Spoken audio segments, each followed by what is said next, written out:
Welcome to the Firewater Review, a weekly podcast dedicated to whiskey reviews. On this week's episode, we're going to be checking out Union Horse Reserve Rye, cask strength. I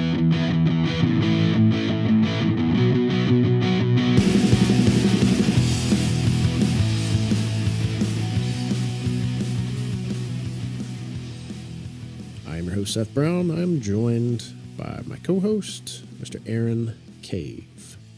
2 weeks in a row, man. 2 weeks in a row. 2 weeks in a row. Hitting the rise. I like it. Yep. I do too.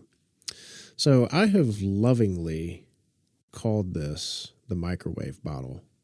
Yes. Because you sent the sample to me, which it was sent to you by one of our awesome listeners. My Bourbon Journey, I think. Bourbon Journey. Bourbon Journey, yep.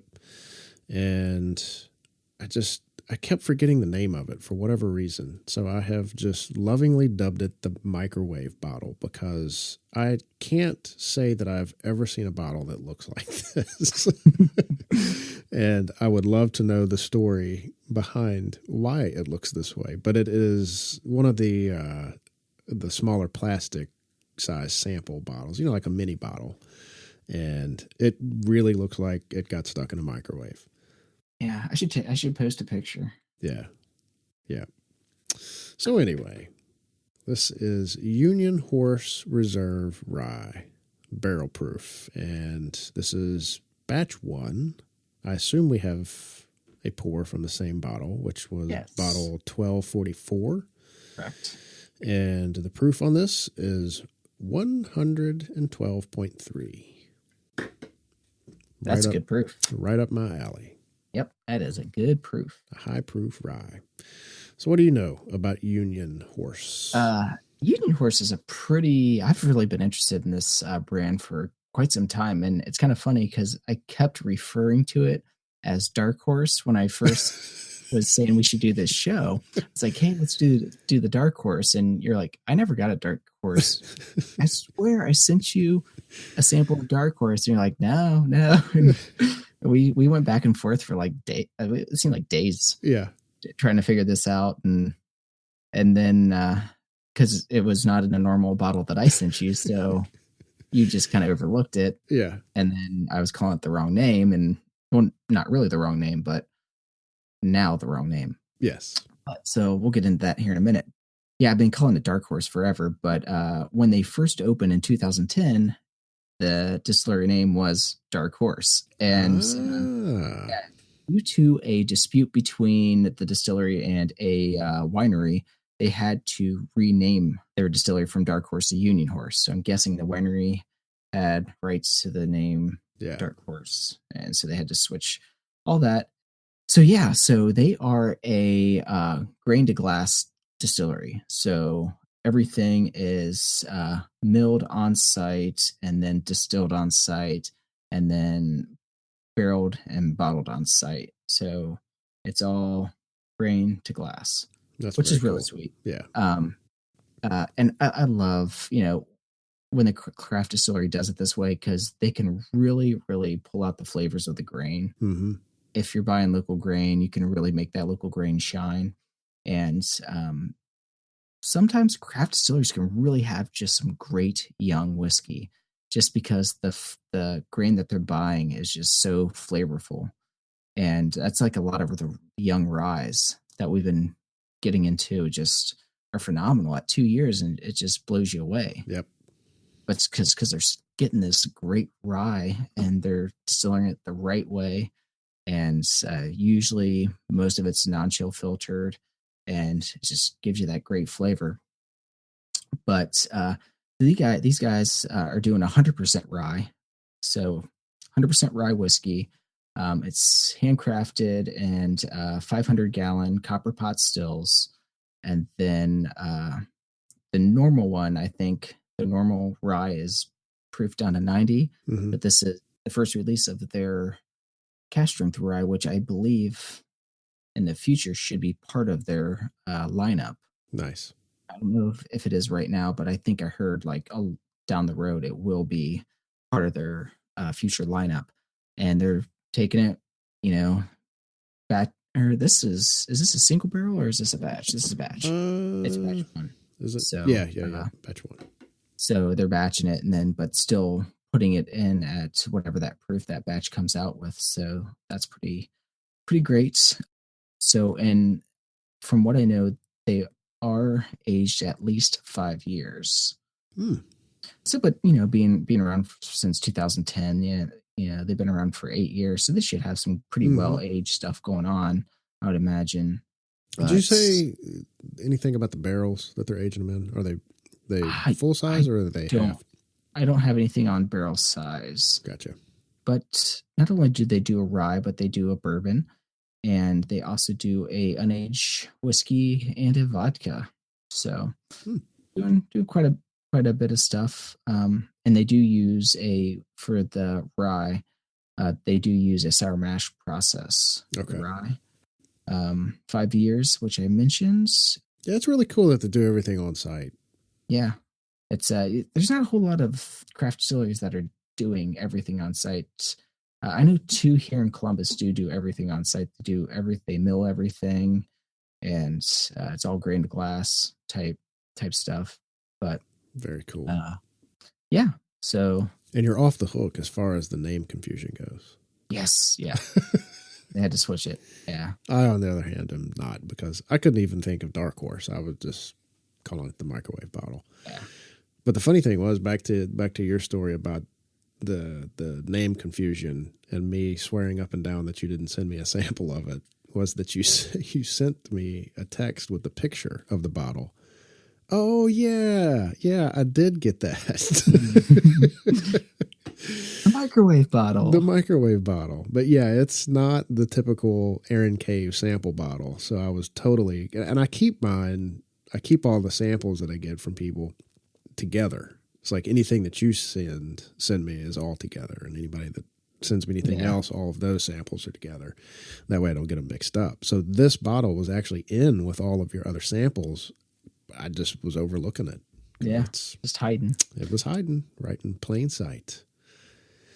Well, cool. Anything else to add about Union Horse? I don't think so. I just I hope they keep coming out with some more of this juice. Yeah, and make it part of their selection, and hopefully maybe distribute it a little bit further. Yeah. Do you by chance know what the cost of it is? The price? I don't know the price, but I would imagine close to 60 if I had to guess. Yeah. Cask strength. Yeah. Craft distillery. Yeah. I would say probably around 60. Yep. That'd be my guess too. Let's take a break. Drink some of this. Yeah, let's give it a try. All right. When we return, we'll share notes.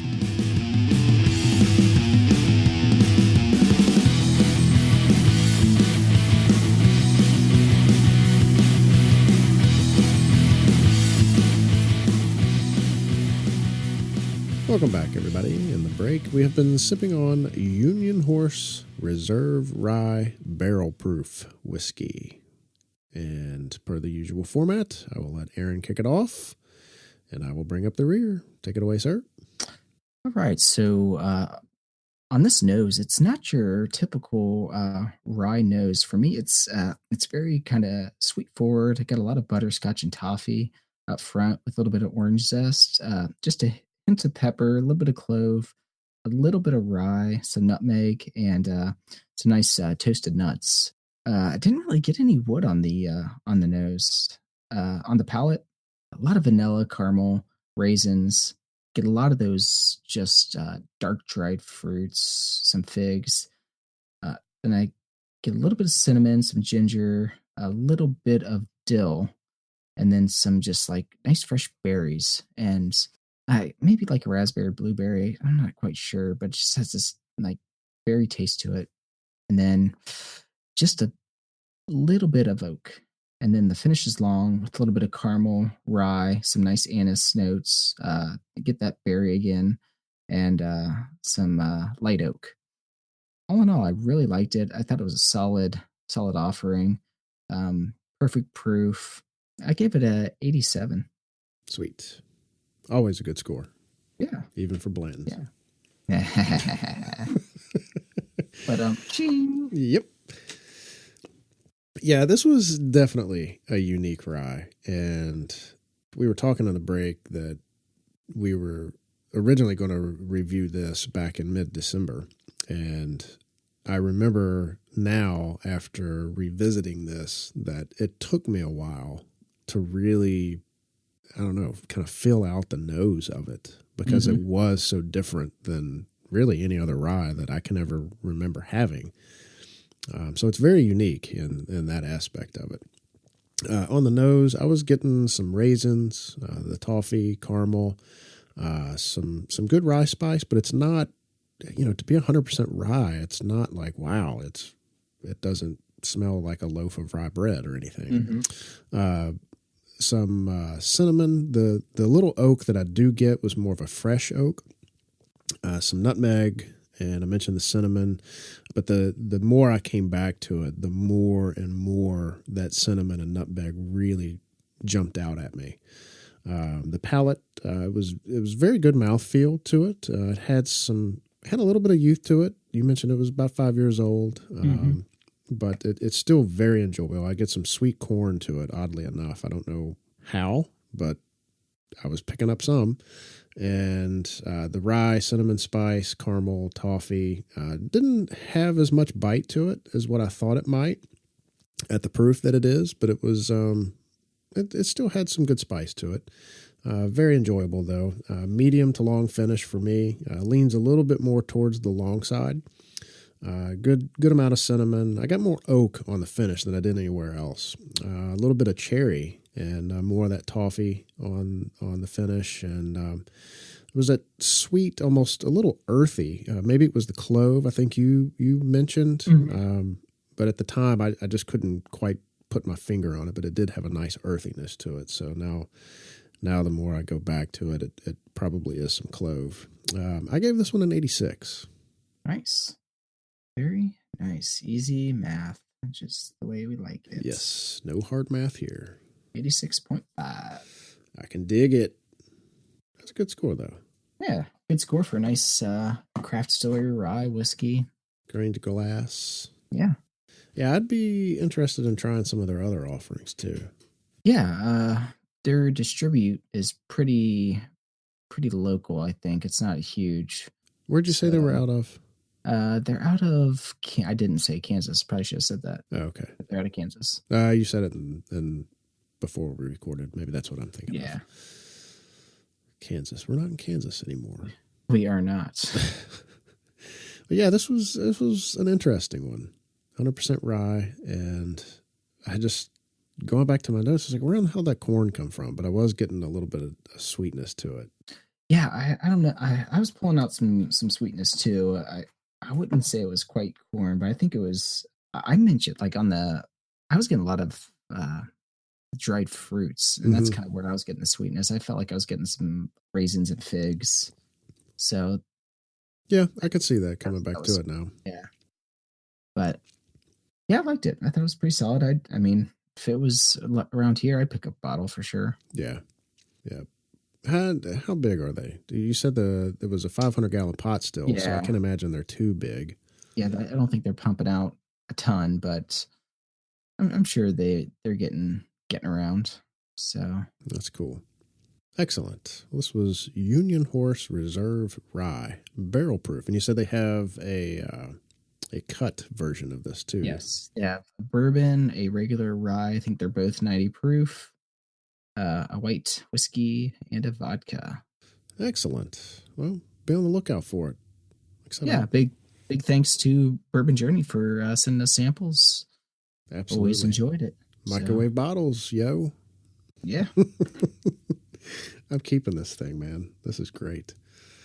All right. And we gave it, what, an 86.5? Is that what you said? 86.5. Excellent. All right, man. Where can the folks find you?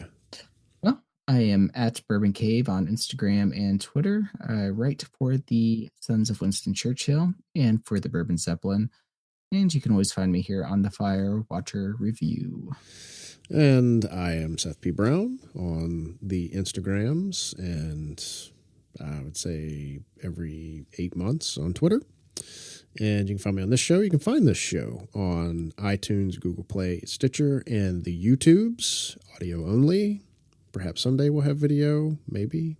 Don't know. I've got it set up. We could do video. We could. Yeah. I don't know. I had to fix my hair. Yeah. Hair.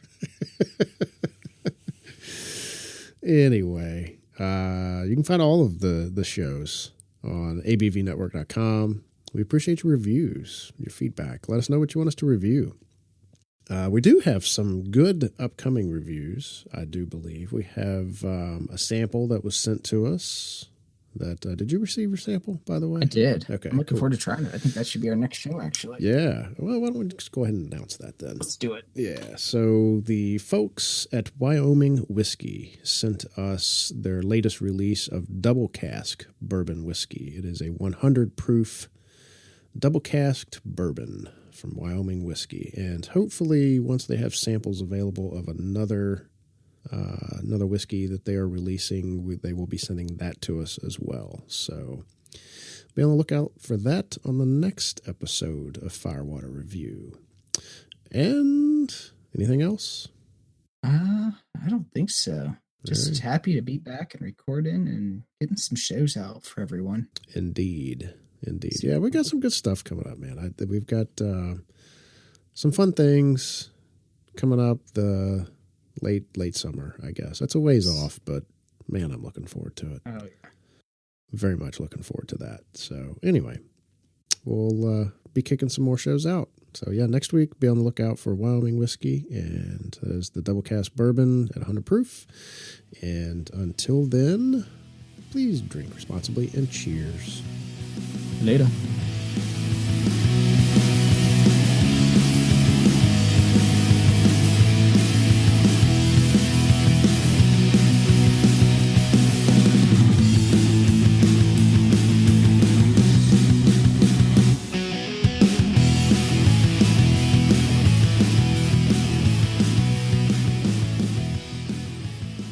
The Firewater Review is part of the ABV Network. For more information or to become a sponsor, please visit abvnetwork.com. Thanks for listening, and cheers.